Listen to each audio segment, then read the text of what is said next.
Hello दोस्तों, नमस्कार। हम हैं आपके दोस्त अनुज यादव और स्वागत करते हैं आप सभी का आपके अपने YouTube channel online study with AK पर। Keep watching and keep learning. तो दोस्तों, आज का हमारा विषय है हिंदी साहित्य, जिसमें आज हम सभी हिंदी साहित्य से संबंधित कुछ रैंडम क्वेश्चंस को हल करेंगे।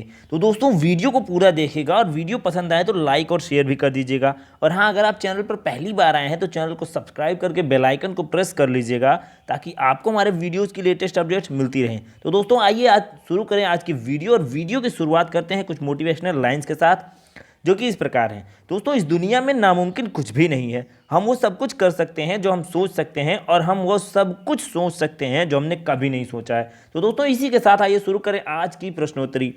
आज का हमारा पहला प्रश्न है, प्रेमचंद का प्रथम उपन्यास कौन सा है? ऑप्शन ए सेवा सदन, ऑप्शन बी प्रेमा, ऑप्शन सी कर्मभूमि, या फिर ऑप्शन नंबर डी गोदान। तो दोस्तों, सही जवाब मिलेगा आपको ऑप्शन नंबर ए सेवा सदन।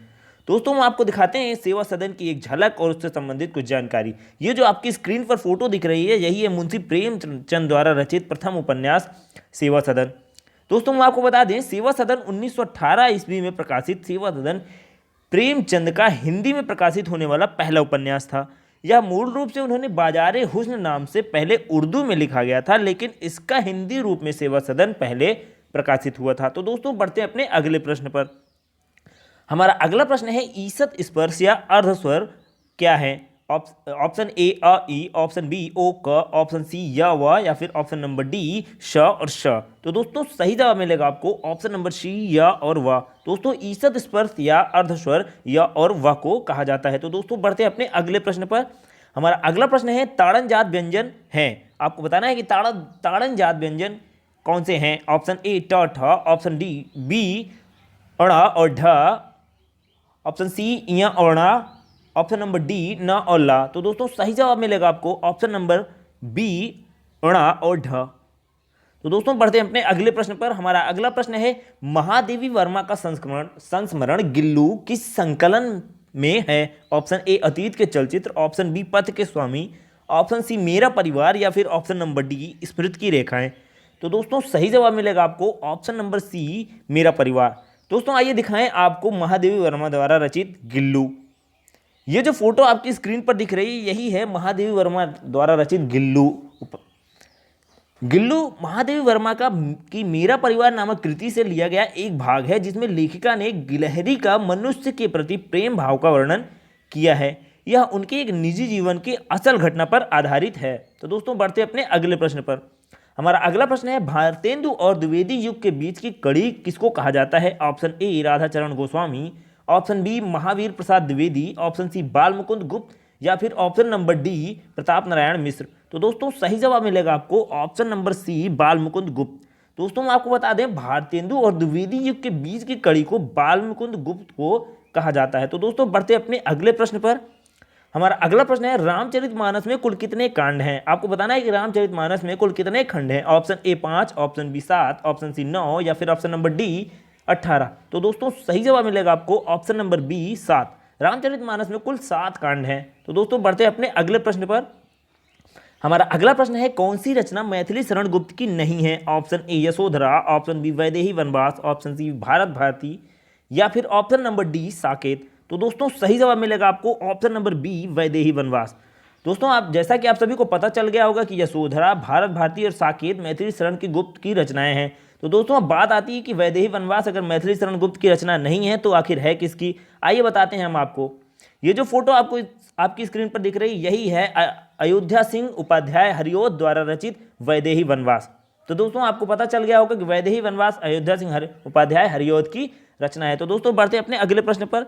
हमारा अगला प्रश्न है, लक्षण ग्रंथों की रचना की काल की प्रवृत्ति है। आपको बताना है कि लक्षण ग्रंथों की रचना काल की प्रवृत्ति क्या है? ऑप्शन ए आदिकाल, ऑप्शन बी भक्ति काल, ऑप्शन सी रीति काल, या फिर ऑप्शन नंबर डी आधुनिक काल। तो दोस्तों, सही जवाब मिलेगा आपको ऑप्शन नंबर सी रीति काल।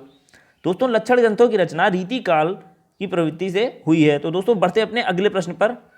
हमारा अगला प्रश्न है, रीति काल को रीतिबद्ध, रीति सिद्ध और रीति मुक्त में किसने बांटा? Option A Ramchandra Shukla, option B Nagendra, option C Vishwanath Prasad Mishra, या फिर option number D Ramkumar Verma. तो दोस्तों, सही जवाब मिलेगा आपको option number C Vishwanath Prasad मिश्र।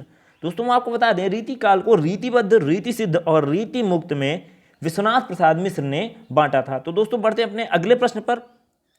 हमारा अगला प्रश्न है विष्णु प्रभाकर कृत आवारा मसीहा जीवनी का प्रकाशन वर्ष कौन सा है? Option A 1964, option B 1974, option C 1984 या फिर ऑप्शन नंबर डी 1980। तो दोस्तों सही जवाब मिलेगा आपको ऑप्शन नंबर बी 1974। दोस्तों हम आपको बता दें कि विष्णु प्रभाकर कृत आवारा मसीहा का प्रकाशन वर्ष 1974 है। तो दोस्तों आइए दिखाते हैं आपको विष्णु प्रभाकर कृत आवारा मसीहा की एक झलक। ये जो आपकी स्क्रीन पर फोटो दिख रही है यही है विष्णु प्रभाकर की रचना आवारा मसीहा। आइए जानते हैं इसके बारे में थोड़ी सी जानकारी।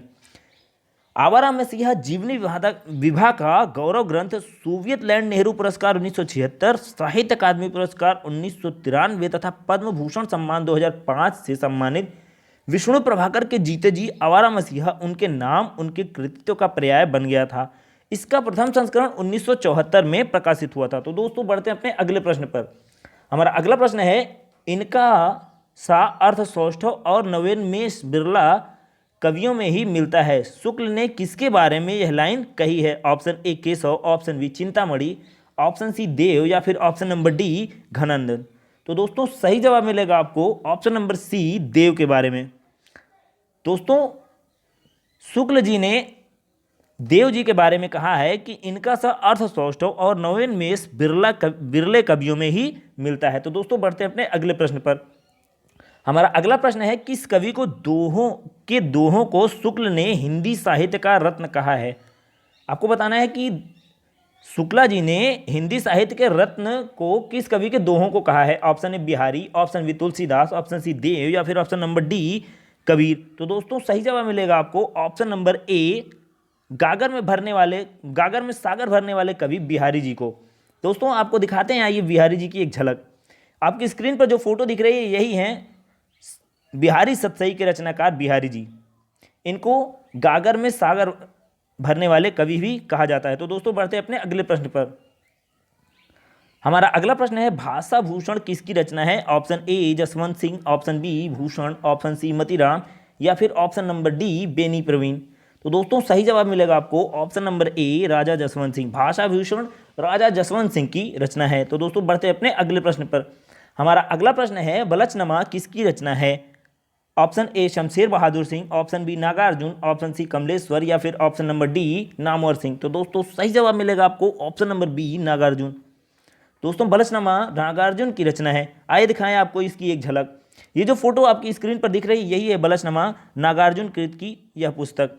दोस्तों बलचनमा नागार्जुन की पुस्तक है यह 1952 में प्रकाशित हुई थी। तो दोस्तों बढ़ते अपने अगले प्रश्न पर। हमारा अगला प्रश्न है रामचंद्र शुक्ल की सर्वप्रथम सैद्धांतिक आलोचना कौन सी मानी जाती है? ऑप्शन ए काव्य में रहस्यवाद, ऑप्शन बी रसमीमांसा, ऑप्शन सी जायसी ग्रंथावली या फिर ऑप्शन नंबर डी भ्रमर गीत सार। तो दोस्तों सही जवाब मिलेगा आपको ऑप्शन नंबर ए काव्य में रहस्यवाद। तो दोस्तों बढ़ते अपने अगले प्रश्न पर। हमारा अगला प्रश्न है कितने पाकिस्तान नामक उपन्यास के लेखक कौन हैं? Option A Rajendra Kumar, option B Kamleshwar, option C Satyaprakash Mishra या फिर option number D Khushwant Singh. तो दोस्तों सही जवाब मिलेगा आपको ऑप्शन नंबर बी कमलेश्वर। दोस्तों आइए दिखाते हैं आपको कितने पाकिस्तान उपन्यास की एक झलक। ये जो फोटो आपकी स्क्रीन पर दिख रही है यही है कमलेश्वर जी की रचना कितने पाकिस्तान। दोस्तों हम आपको बता दें कितने पाकिस्तान हिंदी के विख्यात साहित्यकार कमलेश्वर द्वारा रचित एक उपन्यास है जिसके लिए उन्हें सन 2003 में साहित्य अकादमी पुरस्कार से सम्मानित किया गया है।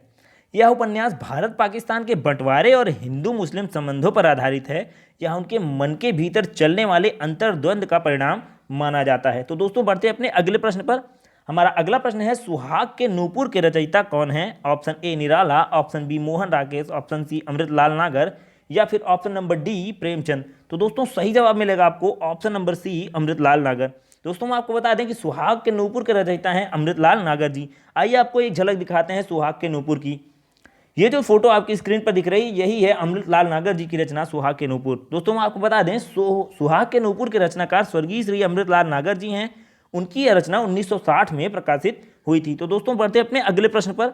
हमारा अगला प्रश्न है आधुनिक काल में गद्य का आविर्भाव सबसे प्रधान घटना है। यह कथन किसका है? Option A Mahavir Prasad Dwivedi, option B Ramchandra Shukla, option C Ramvilas Sharma या फिर ऑप्शन नंबर डी नंद दुलारे वाजपेयी। तो दोस्तों सही जवाब मिलेगा आपको option number B Ramchandra Shukla ji. दोस्तों आधुनिक काल में गद्य का आविर्भाव सबसे प्रधान घटना है, यह कथन रामचंद्र शुक्ल जी का है। तो दोस्तों बढ़ते अपने अगले प्रश्न पर। हमारा अगला प्रश्न है, मसी कागज छुए नहीं कलम गए नहीं हाथ, प्रस्तुत पंक्तियों के रचयिता कौन है? Option A Dadu Dayal, option B Kabirdas, option C Raidas या फिर ऑप्शन नंबर डी सुंदरदास। तो दोस्तों सही जवाब मिलेगा आपको ऑप्शन नंबर बी कबीरदास। दोस्तों आइए दिखाते हैं कबीरदास, आपको कबीरदास जी की एक झलक और उनके बारे में थोड़ी सी जानकारी। तो दोस्तों ये जो आप स्क्रीन पर आपकी स्क्रीन पर फोटो दिख रही है यही हैं कबीरदास जी।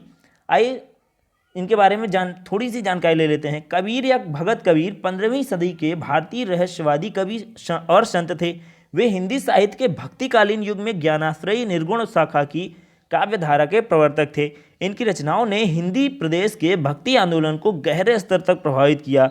उनका लेखन सिखों के आदि ग्रंथ में भी देखने को मिलता है। तो दोस्तों बढ़ते हैं अपने अगले प्रश्न पर। हमारा अगला प्रश्न है, अपभ्रंश में कृष्ण काव्य के प्रणेता कौन है? Option A Pushpadant, option B Shalibhadra Suri, option C Swayambhu या फिर option number D Haribhadra Suri. तो दोस्तों सही जवाब मिलेगा आपको ऑप्शन नंबर ए पुष्पदंत। दोस्तों हम आपको बता दें कि अपभ्रंश में कृष्ण काव्य के प्रणेता पुष्पदंत जी हैं। तो दोस्तों अब वक्त आ गया है जब हम आपसे वीडियो के अंत में पूछते हैं आपसे कुछ सवाल, जिनके जवाब आप हमें कमेंट बॉक्स में कमेंट करके देते हैं। तो दोस्तों आइए देखें आज के सवाल। आज का पहला सवाल है, संसद से सड़क तक काव्य के रचनाकार कौन है? आपको बताना है कि संसद से सड़क तक के काव्य जो है उसके रचनाकार कौन है। हमारा दूसरा प्रश्न है, निरालाकृत राम की शक्ति पूजा की रचना का आधार ग्रंथ कौन सा है? आपको बताना है कि निराला जी की रचना राम की शक्ति पूजा की रचना का आधार ग्रंथ कौन सा है। तो दोस्तों वीडियो कैसा लगा आपको हमें कमेंट बॉक्स में कमेंट करके जरूर बताइएगा। और हाँ, अगर आपको वीडियो थोड़ा सा भी पसंद आया तो लाइक करके अपने दोस्तों को शेयर भी कर दीजिए। और हाँ, अगर आपने चैनल को अभी तक सब्सक्राइब नहीं किया है तो चैनल को सब्सक्राइब करके बेल आइकन को प्रेस कर लीजिएगा, ताकि आपको हमारे वीडियोज़ की लेटेस्ट अपडेट्स मिलती रहें। तो दोस्तों अब दीजिए अपने इस दोस्त अनुज यादव को इजाज़त, जल्दी ही मिलेंगे एक नए वीडियो के साथ। तब तक के लिए जय हिंद, जय भारत, राधे राधे।